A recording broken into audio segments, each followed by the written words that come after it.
बिस्मिल्लाहिर्रहमानिर्रहीम। अस्सलाम वालेकुम प्यारी viewers, welcome to tips and tricks. आज भी मैं आपके लिए बहुत ही ज़बरदस्त किस्म की टिप्स लेकर आई हूँ जो कि आपके कामों को बहुत आसान कर देंगी और आपके बहुत सारे वक्त की और बहुत सारे पैसों की बचत भी करेंगी। जैसा कि अगर दही खट्टा हो जाए और हम रायता बनाना चाहें तो उसको हम मीठा कैसे कर सकते हैं। टमाटर अगर हम घर ला के स्टोर करना चाहें, ख़राब हो जाते हैं, तो उनको लंबे अरसे तक स्टोर करने का एक तरीका बहुत ही यूज़फुल सा बताऊंगी। इस तरह की सब्ज़ मिर्च जो कि लंबी और पतली होती है, कुछ टिप्स इनके बारे में बताऊंगी। नेल कटर के कुछ हैक्स आज की वीडियो में आप देख पाएंगे। और चाय की पतीली अगर बहुत ज्यादा जल जाए किसी भी वजह से, तो उसको साफ करने का एक बहुत ही आसान तरीका आज की वीडियो में आप देख पाएंगे। इसके अलावा जैसा कि आपने थंबनेल में पढ़ा कि प्रेशर कुकर के ऊपर अगर हम आटा लगाते हैं तो अपनी बहुत बड़ी मुश्किल को आसान कर सकते हैं। तो आज की वीडियो में ये टिप्स आपके साथ शेयर करूंगी, तो आपने वीडियो को एंड तक देखना है और स्किप बिल्कुल नहीं करना। अक्सर हम दही रायता बनाने के लिए जब यूज करते हैं तो दही बहुत ज्यादा खट्टा होता है, जिसकी वजह से रायता अच्छा नहीं बनता। बच्चे तो बिल्कुल भी खट्टा रायता खाना पसंद नहीं करते हैं। तो इसी दही को हम मीठा कैसे कर सकते हैं, तो इसके लिए हमने क्या करना है कि एक बर्तन लेना है। उसके अंदर अगर दही कम है तो चाय छानने वाली जो छलनी होती है वो रख लें, अदरवाइज इस तरह की जो बड़ी छलनी होती है वो रख लें।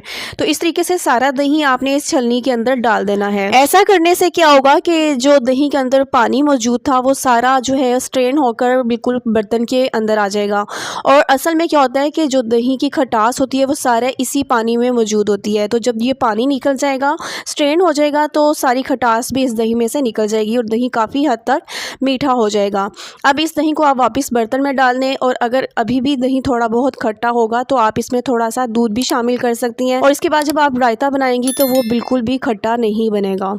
जब ग्रोसरी की जाती है तो काफ़ी दिनों के जो टमाटर हैं या इस तरह की वेजिटेबल्स घर ला के स्टोर कर ली जाती हैं। तो अगर इनकी केयरफुली ना प्रॉपर्ली इनको ना रखा जाए तो इस तरह से ख़राब हो जाते हैं। तो मैं आपको टिप बताऊंगी कि आप टमाटर को किस तरह से स्टोर कर सकते हैं जिससे आपके 2 से 3 हफ्ते टमाटर बिल्कुल भी ख़राब नहीं होंगे। तो आपने कोई सी भी टेप ले लेनी है, उस टेप को आप इतना सा काटना है कि जिस तरह से टमाटर के ऊपर ये अच्छे से लग जाए। टमाटर इसी जगह से ख़राब होना स्टार्ट होते हैं। तो अगर हम इसको एयर ब्लॉक कर देंगे, एयर से ये बिल्कुल ब्लॉक हो जाएगा, तो एयर कांटेक्ट ना होने की वजह से टमाटर काफ़ी लंबे अरसे तक ये चल जाएंगे। तो 2 से 3 हफ्ते तक हम इनको इस तरीके से स्टोर कर सकते हैं। तो जिस तरह से मैंने आपको इंट्रोडक्शन में भी बताया कि इस तरह की जो सब्ज़ मिर्च बारीक और पतली और लंबी होती है तो वो बहुत ज़्यादा तीखी होती हैं।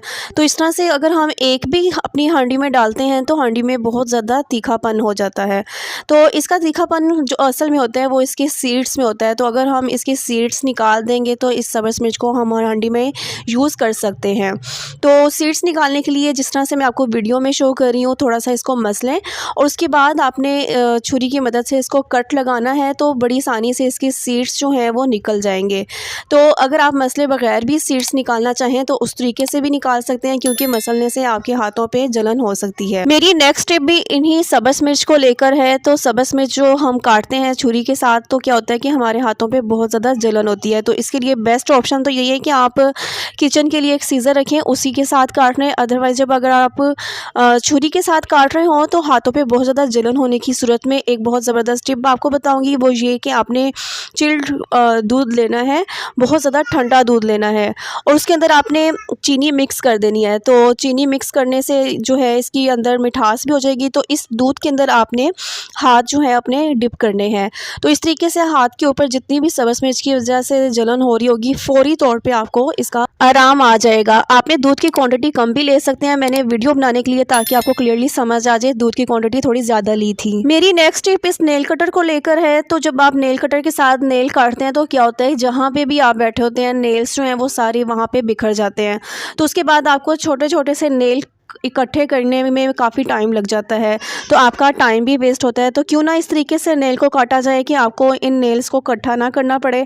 तो इसके लिए आपने क्या करना है कि अपने नेल्स जब भी आप काटें तो एक पॉलीथीन बैग ले लें, उस पॉलीथीन बैग के अंदर अपना हाथ रखें और इस बैग के अंदर आपने अपने नेल्स काटने हैं। तो इस तरीके से जितने भी आपके नेल कटेंगे इस बैग के अंदर जाएंगे। तो इस तरीके से आपको नेल्स काटने के बाद नेल्स को इकट्ठा नहीं करना पड़ेगा। तो है ना ये ज़बरदस्त सी टिप। तो अगर टिप्स पसंद आ रही हैं तो प्लीज़ वीडियो को लाइक और चैनल को सब्सक्राइब करना बिल्कुल ना भूलिएगा। चलते हैं नेक्स्ट टिप की तरफ। मेरी नेक्स्ट टिप भी इसी नेल कटर को नेल्स काटने के हवाले से है। तो आपने क्या करना है कि नेल कटर के ऊपर जो जहाँ से नेल्स निकल के बाहर गिरते हैं उस रास्ते को ही आपने ब्लॉक कर देना है। तो जिस तरह से आपको मैं वीडियो में शो कर रही हूँ, आपने एक टेप लेनी है, कोई सी भी आप टेप ले लें और उस जहाँ से नेल्स निकल के बाहर गिरते हैं उसको आपने इस तरह से उसके ऊपर आपने टेप लगा देनी है।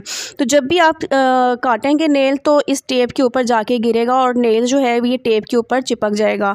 तो नेल्स जब आप सारे काट लें तो इस टेप को आप उतार के डिस्कार्ड कर दें। तो इस तरीके से भी आपके नेल्स जो हैं वो बिखरेंगे नहीं और आपके वक्त की बचत भी होगी और काम करने में आसानी भी होगी। मेरी नेक्स्ट टिप भी बहुत ही ज़बरदस्त किस्म की है। तो वो ये है कि जैसे कि अक्सर ऐसा होता है कि हम चाय रख कर भूल जाते हैं, तो जिसकी वजह से सारी जो चाय का पानी है या दूध जो है वो पक कर पतीली के साथ ही चिपक जाता है, तो जिसको उतारना बहुत ज़्यादा मुश्किल होता है। तो इसको उतारने के लिए एक बहुत ही ज़बरदस्त किस्म की टिप मैं आज आपको बताऊंगी जिसमें आपको बहुत ज़्यादा मेहनत नहीं करनी पड़ेगी। तो इसके लिए आपने क्या करना है कि पतीली के अंदर पानी डालें, ऊपर तक भर लें और उसको चूल्हे के ऊपर रख दें। जब इसमें उबाल आना शुरू हो जाए तो इसमें आपने डिटर्जेंट जो भी आप यूज़ करते हैं और 1 चम्मच डिटर्जेंट और 1 चम्मच आपने मीठा सोडा डालना है। कुछ देर इसी तरह से इस पानी को आपने पकाते रहना है और उसके बाद आपने इसको वेस्ट कर देना है। उसके बाद जब आप देखेंगी कि चम्मच के साथ बहुत ही आसानी के साथ ये जो भी साथ चिपका होगा दूध वगैरह वो बहुत आसानी से ज़रा से चम्मच रगड़ने के साथ जो है ना ये निकल जाएगा। ये जला हुआ जितना भी उतरा है ये चम्मच से आपने डिस्कार्ड कर देना है, क्योंकि अगर आपने इसको सिंक में फेंका तो सिंक जो है वो ब्लॉक होने का खदशा हो सकता है। तो इसके बाद आपने जो स्टील की वायर्स होती हैं उसको आपने अच्छी तरीके से उस स्क्रबर के साथ पतीली को स्क्रब करना है। तो आप देखेंगे बहुत ही आसानी के साथ जितनी भी ये जला हुआ है ये बहुत ज़्यादा नरम हुआ होगा, तो बहुत आसानी के साथ जो है ना ये उतर जाएगा। इसके बाद जिस तरह से आप जिस भी डिश वॉशिंग लिक्विड या साबुन से बर्तन धोती हैं उसके साथ आप धो लें तो आप देखेंगे कि बर्तन जो है वो बहुत ही आसानी के साथ जो है वो बिल्कुल साफ़ हो जाएगा। और मैजिकल ये सोल्यूशन है कोई भी पतीली इस तरह से जल जाए तो उसको साफ़ करने का। मेरी नेक्स्ट टिप इस प्रेशर कुकर को लेकर है। तो होता क्या है कि जब हम इस प्रेशर कुकर में कुछ पका रहे होते हैं तो साइड से कहीं ना कहीं से हवा जो है वो निकल रही होती है, जिसकी वजह से इसमें हवा नहीं भरती और इसकी सीटी जो है वो नहीं स्टार्ट होती। तो इसका सलूशन ये है कि आप इसका ढक्कन उतारें और इसके अंदर जो रबड़ है उसको फ्रिज में थोड़ी देर के लिए रख दें। तो इस तरीके से ये होगा कि इसकी जो रबड़ है वो टाइट हो जाएगी श्रिंक होने के बाद।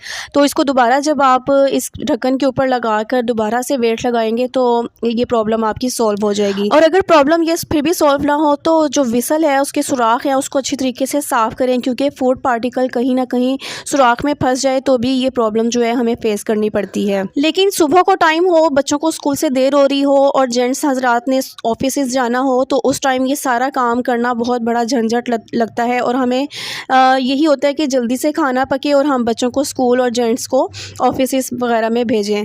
तो इस प्रॉब्लम को फौरी तौर पर झटपट से हल करने के लिए एक बहुत ही ज़बरदस्त टिप बताऊँगी। आपने इस तरह से आटा लेना है और दोनों हाथों की मदद से इसको इस तरह से बेल लेना है। अब इस बेले हुए आटे को प्रेशर कुकर के ढक्कन से चारों साइड से जहाँ से भी हवा निकल रही होगी वहाँ पे इसको आपने इस तरीके से अप्लाई कर देना है। तो इससे ये होगा कि जो हवा जो है वो बाहर नहीं निकलेगी और फौरी तौर पर जो है ना आपको इस प्रॉब्लम का सलूशन जो है वो मिल जाएगा। और आप देखेंगे कि फौरी तौर पर प्रेशर कुकर के अंदर हवा भरना शुरू हो जाएगी और प्रेशर कुकर की जो सीटी है वो भी स्टार्ट हो जाएगी। ये बहुत ही मैजिकल और फौरी सोल्यूशन है इस प्रॉब्लम का। तो अगर आपको भी ये प्रॉब्लम फेस करनी पड़े तो आप इस टिप को ज़रूर अपने घर में यूज़ कीजिएगा। तो उम्मीद करती हूँ कि आज की वीडियो आपको पसंद आई होगी। अगर वीडियो पसंद आई है तो प्लीज़ वीडियो को लाइक, चैनल को सब्सक्राइब कीजिएगा। मुझे अपनी दुआओं में याद रखिएगा। मिलते हैं नेक्स्ट वीडियो में। Till then take care. अल्लाह हाफिज़।